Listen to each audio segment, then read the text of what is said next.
find out the minimum angle deviation by the help of given prism and by plotting the graph between angle of incidence and deviation. इसके लिए सबसे पहले आपको एक plane A4 का paper, photostat का paper fix करना है किस पे, बोर्ड पे, ठीक है। और अपना जो प्रिज्म है वो एज एन ऑब्जेक्ट आपको एज एन ट्राइंगल आपने जो ट्राइंगल लिया है, ये प्रिज्म के दो फेस हैं, इंसिडेंट फेस और ये रिफ्लेक्टेड फेस, और यहाँ पे इमर्जेंट फेस की तरह काम करेगा। तो सबसे पहले आपने इस साइड को जिस पे आपको नॉर्मल डालना है उसे मेज़र किया with the help of scale. इसके लिए चलिए हम इसे सेंटर पे हमने अप्रॉक्स 4 थी, 2 पे हमने नॉर्मल ड्रॉ करने के लिए with the help of protractor we are taking the angle 90 and drawing the normal. क्या ये बात समझ में आ गई?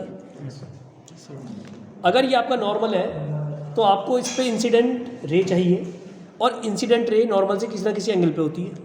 तो इसलिए हमने एक एंगल अपनी चॉइस का, it can be in the range of 0 to 90, I am taking 45, you can take any of the value. If I take 40, it is from normal, not away normal, that is 10, 20, 30,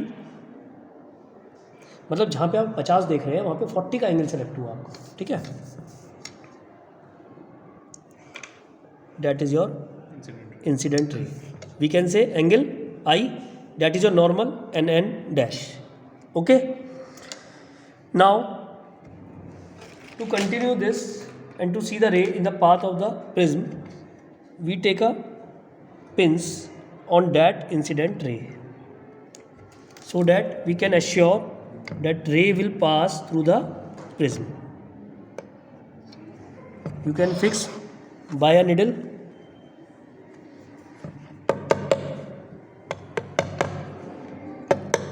and the essential condition is that they should be straight. The head of the pin should be matched. After it, you know, it will bend towards the normal because the medium is rare to denser. So for that we will keep the prism here and observe the direction of ray.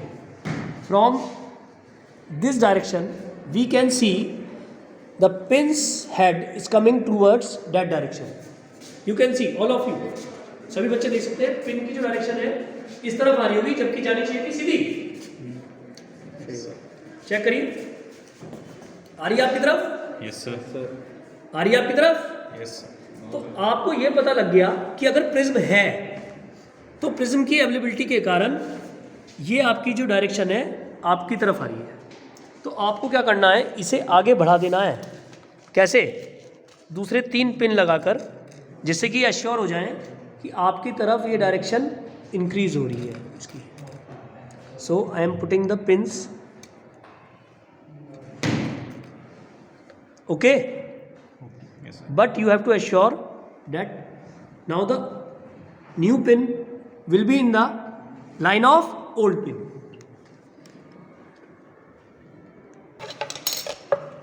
When we see the direction of the pin by intersecting this line with the help of pen or pencil, we will see the ray will go from the incident phase, and at the emergent phase it is deviated by the angle of deviation. If prism is absent, this ray will go straight, but with the help of prism it is dispersed due to the help of prism. Now there should be a normal, यहाँ भी एक normal होना चाहिए। तो आपने क्या करा, यहाँ पे नॉर्मल ड्रॉ करने के लिए टी की हेल्प से यहाँ पे ये आपका क्रूशियल स्टेप है, जिसके कारण आपके जो एंगल है एक्यूरेट आने चाहिए, इसलिए आप सही से इसको ड्रॉ करेंगे। Agree? Yes sir. That is your normal, you can take the name mm dash, and if I measure this angle, this will be E, angle of emergence, angle of emergence, angle of I, angle of incidence. What is A? Angle of prism. Angle of prism. What is the value of this? 60 degree. Why? Equilateral. अब आपने क्या किया, आपको एक चीज़ पता है, आपको ये डेविएशन निकालना है, तो आपको ये जो रे है ये पीछे की तरफ बढ़नी चाहिए। तो आपने क्या किया, इस रे को पीछे की तरफ बढ़ाया और इस वाली रे को भी पीछे की तरफ बढ़ाया। जहाँ पर ये मिलेंगी वो क्या आएगा, एंगल ऑफ डेविएशन। और आप इस वाली रे को भी मिला देंगे, जिससे आपको खुद पता लगेगा कि ये जो रे थी, जो चली थी आपकी रे, ये नॉर्मल की तरफ बैंड हुई और बाहर आ जाते नॉर्मल से आगे चली गई। तो हमारी सारी चीज़ें हैं फिजिक्स के हिसाब से वो इसमें सही बैठ रही है। अब आपको क्या काम करना है, आपको एंगल आई की वैल्यू चाहिए, ई की वैल्यू चाहिए, ए की वैल्यू चाहिए, डेल की वैल्यू चाहिए, और डी एम यानी जो डेल एम जिसे हम डेविएशन कह रहे हैं वो हमारे लिए प्राइमरी सोर्स है जो हमें चाहिए ही चाहिए। तो आई तो फिक्स था, आई आपने खुद बताया था कितना था, बोलिए। सर आई 40, आई मैंने लिया था 40 डिग्री। और मैं अगर बात करता हूँ किसकी, इट वॉज 40, ए 60, ई हम मेज़र करेंगे। ई आप बताइए कैसे मेज़र कर सकते हैं, सर केवल डी से। तो अगर आप नॉर्मल इसे मानते हैं, ये रही, ये नॉर्मल हो गया आपका, भाई नॉर्मल है ये, इसके रेस्पेक्ट में ये पूरा एंगल आपका ई होगा, तो हो जाएगा 10, 20, 30, 40, 50 और 60। तो एंगल ई आ गया 60। डेल एम हम और मेज़र कर लेते हैं। देखिए डेल एम, अब इसमें जो मेज़र करना है आपको, जो देख रहा है सही से, जो इसे क्लोजली कर रहा है वही देख पाएगा, दूसरा जना इसका अंदाज़ा नहीं लगा सकता ऐसे। अब आपको डेल एम मेज़र करना है, तो यानी रे आपकी थोड़ी सी आप बढ़ा सकते हो। सारी एक्टिविटी आपको पेंसिल से करनी है, मैंने पेंसिल इसलिए करी है जिससे कि आपका विज़न अच्छा बन जाए, ठीक है। अब आप इसे चेक करेंगे, यहाँ पे ये एंगल चेक करना है, ये कितना हो जाएगा, ये आ रहा है 10, ये रहा, देखिए किसके आगे आ रहा है ये 50, कितना आया एंगल ऑफ डेविएशन 50, ठीक है। ये आपको थोड़ा सा ध्यान से देखना पड़ेगा, अदरवाइज़ आपकी रीडिंग मैच नहीं करेगी यार। 45 के अप्रॉक्स या 50, चलिए देखते हैं। अब आपको फॉर्मूला पता है, angle I plus E is equal to A plus deviation del. I कितना है 40 डिग्री, 40, ई कितना है, जिन्हें बाहर बुलाया ई कितना है, सो एंगल ऑफ डेविएशन अभी निकालते 40 to 45 60 डिग्री है। ई तो हमारा अब ये आया था 60, ए 60, डेल निकाल, ठीक है। तो आपने जो डेल हमने निकाला था हमारा करीबन आया था 43 या 42 के अप्रॉक्स।